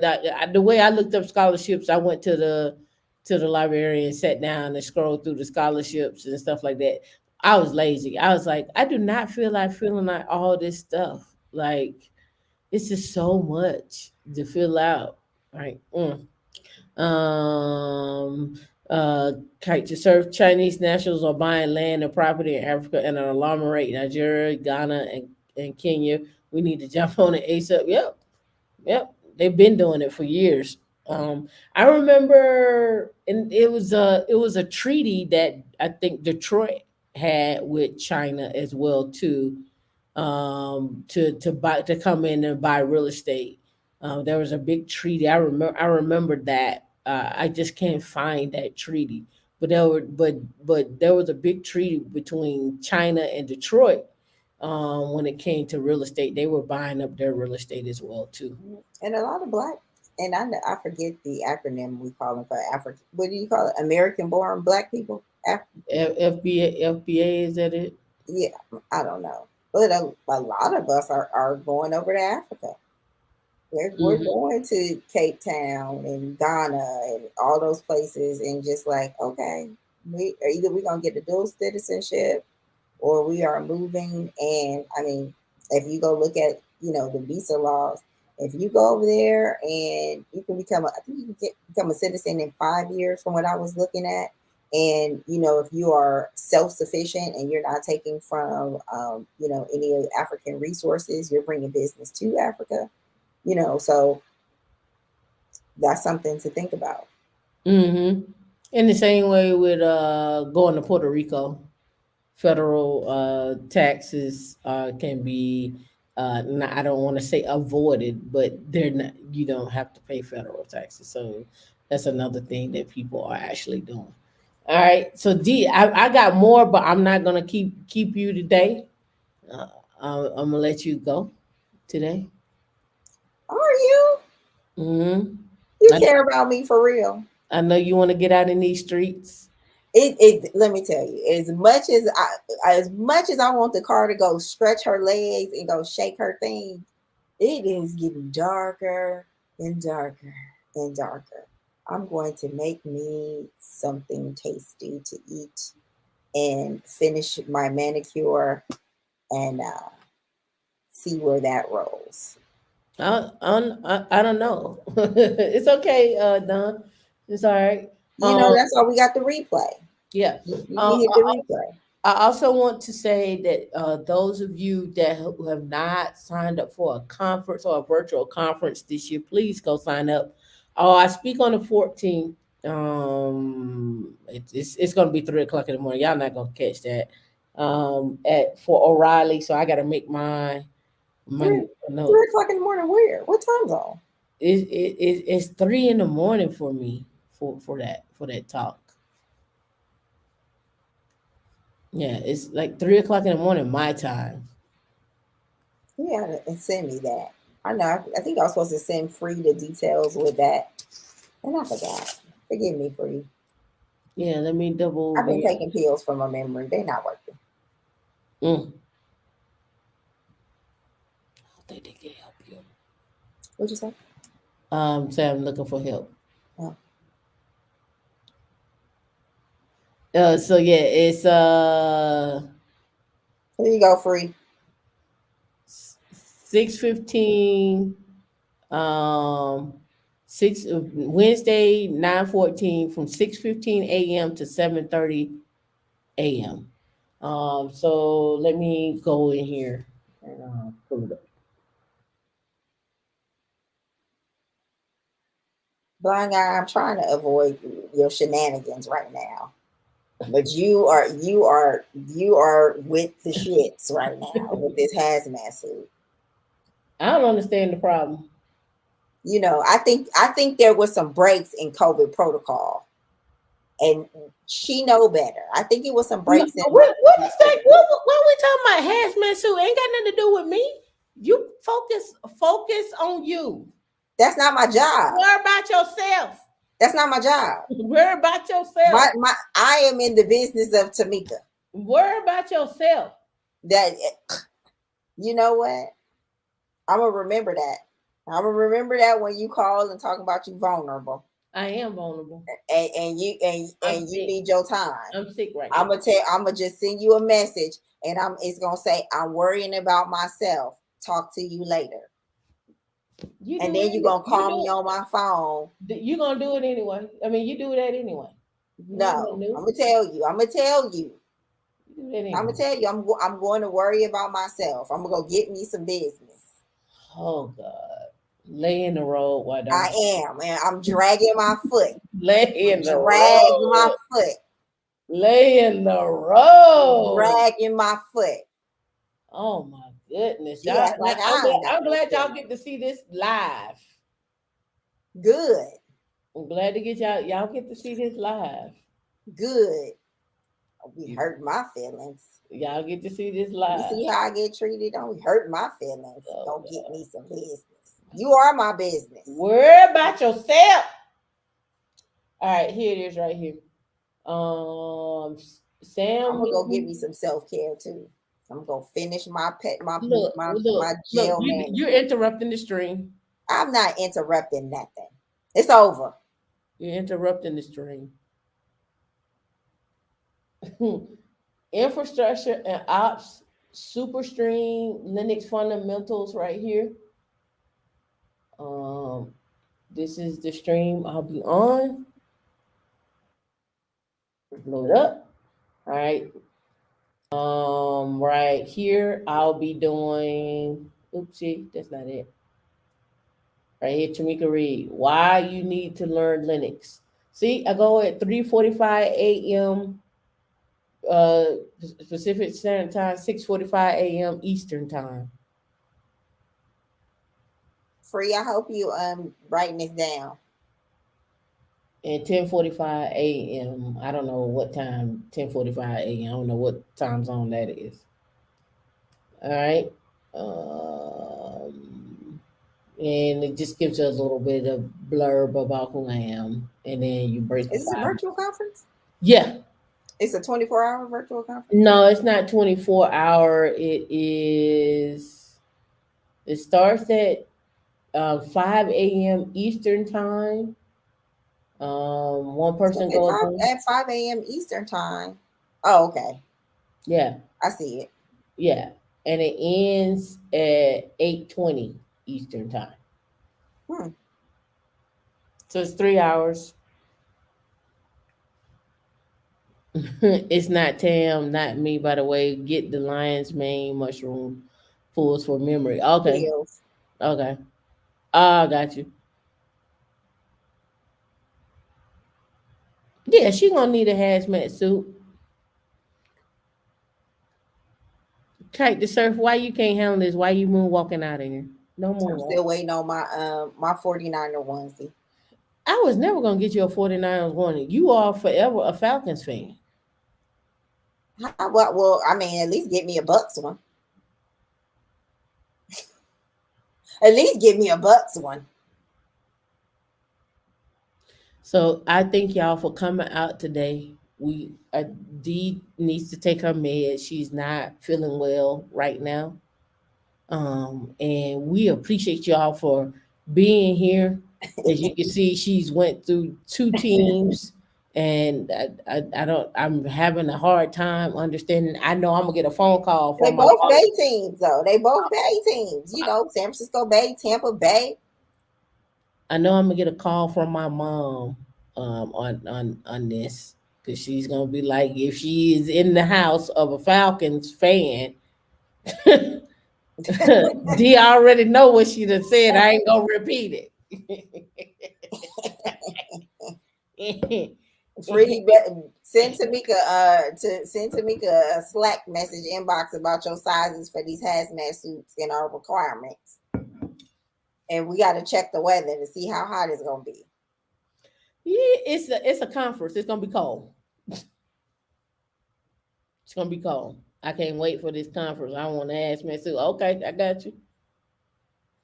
So you don't have us walking around looking like Oompa Loompas. I'm not wearing that stuff. Shout out Tam for the game on how to roll down the pin. Yes. And it need to come with these pins she talking about. You gotta do is roll it I down. mean, I am a fan of a onesie now. I have onesies. I know how to rock. That's why I said at a conference with the backpack and that's what I need. I need something on wheels. I'm not carrying the backpack around. You acting elderly. I'm not acting elderly. I'm just saying. The elderly. My little mobile office and my luggage was great. I love that. The little elderly pull the little luggage. No, I might just use my little backpack that I made into an office. My little luggage, my carry-on luggage, my luggage office. It's the HashiCorp conference. HashiConf Global. Here it is. This is in Los Angeles from October the 4th through the 6th. You can go as a virtual as well too if you like. You don't feel like you want to be out there. Where's the location? I'm not sure where it's at in Los Angeles. You got the thing. What is your thing? You're on the website. Just click down. Anyway, adding GitOps, Terraform Success, Terraform Beyond the Basics, OIDC, packaging security in Terraform modules, secrets, probably dealing with Vault there. They got 40 keynote and technical sessions. They got some engineers and products and stuff on site. They got 3 events. One, they're having connect with the HashiCorp ambassadors, the developers, advocates, core contributors, and open source. And those that have the scholarships, they also have a scholarship event that's going to happen with you all for that won the scholarship as well. Here are the speakers that are going to be speaking at the conference. Bucky Adebo, is that how you say her name? Adebo. I've seen her do her stuff on Waypoint as well too. But here's the speakers and stuff like that. Check them out. I know Rob. He comes to our stuff sometimes. And then they have what they call the learning labs. So one of the big things like I like about the conference is you get a chance to go learn, do the labs, and learn with people who are the actual instructors and stuff at a lot of these conferences. So Boundary, Console, Terraform, Waypoint. No extra reservation is required for Learn Labs. All are welcome to drop in and just attend the labs. Let's see.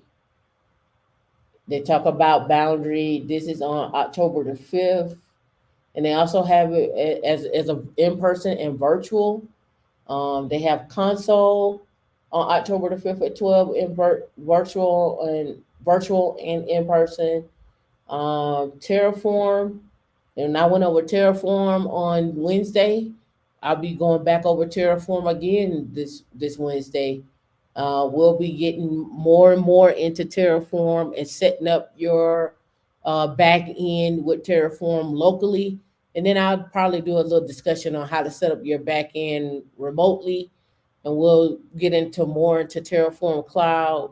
You're going to build out your infrastructure, your own infrastructure for studying for your RHCSA and your RHCE. So I'm trying to combine two things into one. So we'll start working on that. You said, Tim, have you seen the $4 billion investment for AI in Boston? Yeah, I saw that. Yep, I saw that. What you doing, D?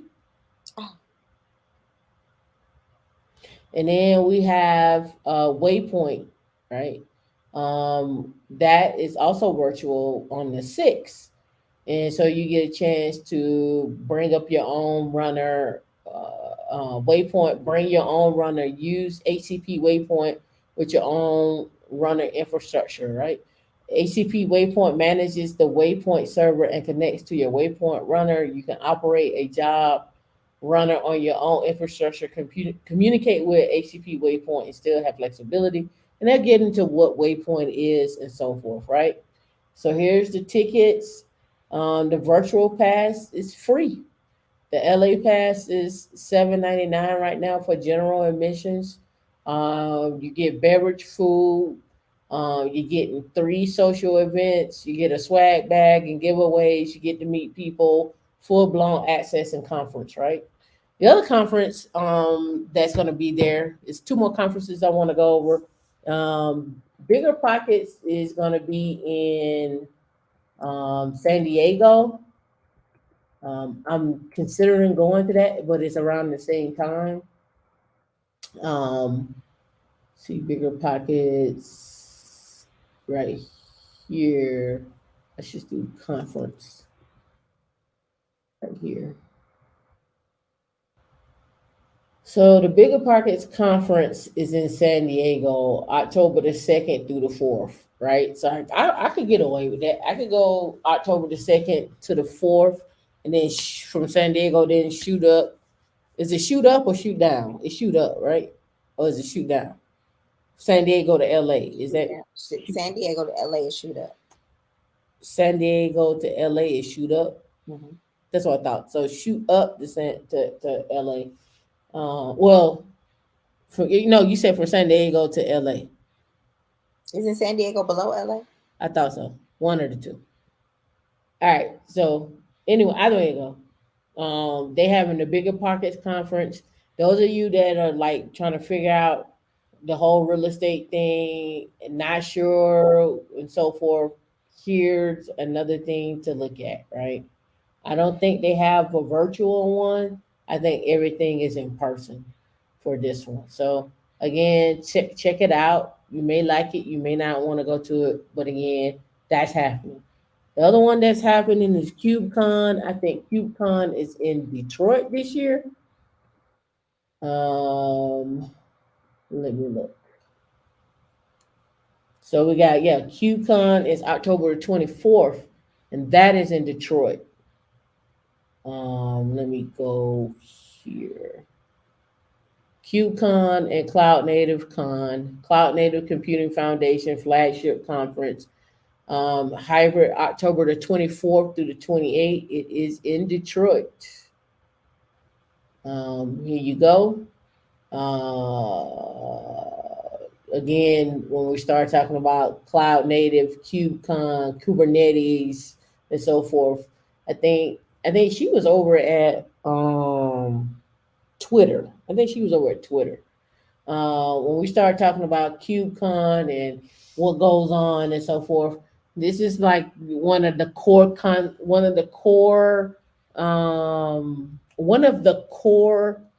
skill sets I think you would need as an engineer, as a full stack engineer, as a developer, and as a if you want to look at it as an infrastructure person. It's really no way around it, right? So just something to keep in mind. This is also going on, and this is in Detroit. I'm sure their scholarships have gone away now, so you get see scholarships, need basis, diversity, blah blah blah. See, in line to give you 2,500. Yeah, August the 14th was the day that you were supposed to have it. October the 2nd, if you want to do a virtual scholarship, so that you still got time to apply for the virtual scholarship up until October the 2nd. So if you want to get in on a virtual scholarship, you hit apply here. And then once you hit apply here, you just got to go through here. But you can say you want to apply for a virtual scholarship and do that virtually, right? The other conference, the HashiCorp conference, is free, and you also probably get access to the labs. And then you also have this conference, which is in October as well too for Hashi. I mean, not for Hashi, but for KubeCon. So just something to keep in mind.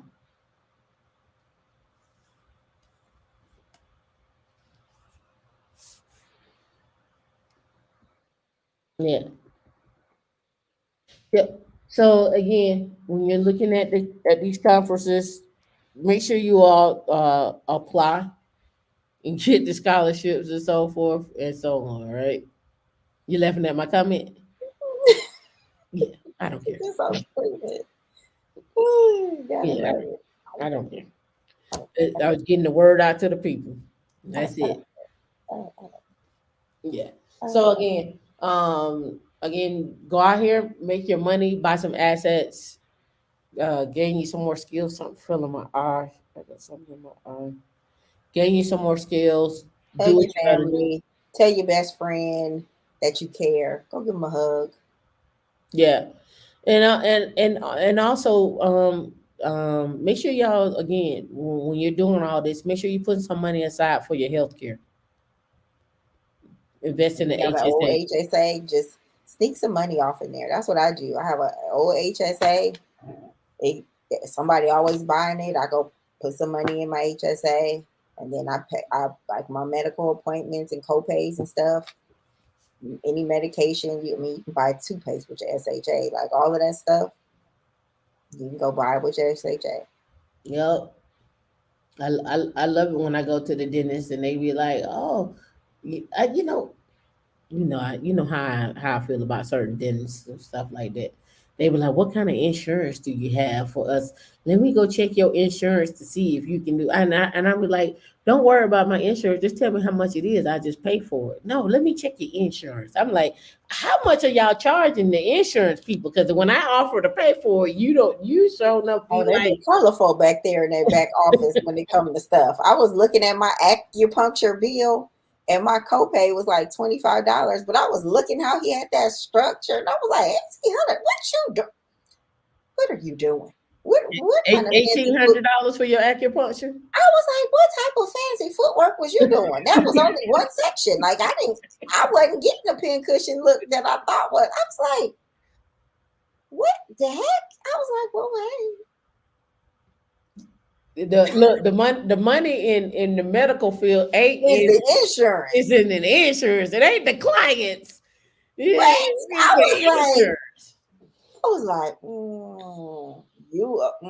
now let me see how I get this chiropractor because I like it better. Let me see what I can go do with this chiropractic. Yeah, I'm gonna make some calls on Tuesday because it's a holiday. Yep. Well, people, it's been real. Blind guy, his wife, and their life. I appreciate you all for tuning in. Done. Catch the replay. Coda Evelyn. Check your email. Make sure everything's good there. Helmet Chili.